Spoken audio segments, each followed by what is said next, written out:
একটা প্রশ্ন, তুমি কি কখনো রাতে চুপচাপ ভেবেছ তুমি আসলে আরো ভালো কিছু পাওয়ার যোগ্য ছিলে? তুমি কি শুধু স্বপ্ন দেখেই থেমে যাচ্ছ, নাকি সত্যি সেটা অর্জন করতে চাও? সত্যিটা হলো, তুমি আসলে হারছো না, তুমি শুধু চেষ্টা করছো না পুরোটা দিয়ে।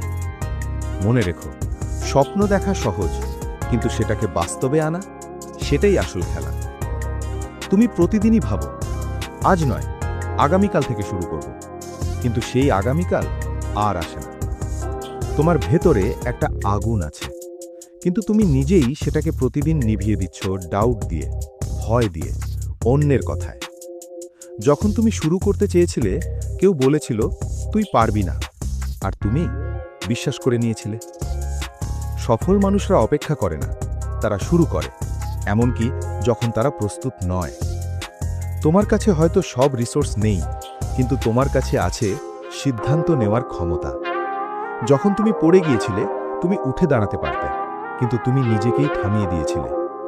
মনে রেখো, ব্যর্থতা আসবে, অবশ্যই আসবে, কিন্তু ব্যর্থতা মানেই শেষ নয়, এটা তোমাকে শেখানোর জন্য এসেছে। তোমার গল্প এখনো শেষ হয়নি। আজ তুমি যে সিদ্ধান্ত নিচ্ছ, সেটাই ঠিক করবে তুমি 1 বছর পরে কোথায় থাকবে। প্রতিদিন একটু একটু করে এগিয়ে যাও, কারণ ছোট স্টেপই বড় সাফল্যের পথ তৈরি করে দেয়। তুমি যদি আজ দাঁড়িয়ে যাও, তাহলে কাল তুমি অন্য লেভেলে থাকবে। এখনই শুরু করো, ছোট কিছু হলেও একটা অ্যাকশন নাও। ভয়, ওটা শুধু একটা ইলিউশন। ব্যর্থতা, ওটা শুধু শেখার একটা ধাপ। কারণ তুমি যদি আজ না বদলাও, তোমার আগামীকালও একই থাকবে। আজ একটা ডিসিশন নাও, আমি আর থামব না। তুমি যতবার পড়ে যাবে, তার থেকেও বেশিবার উঠে দাঁড়াও।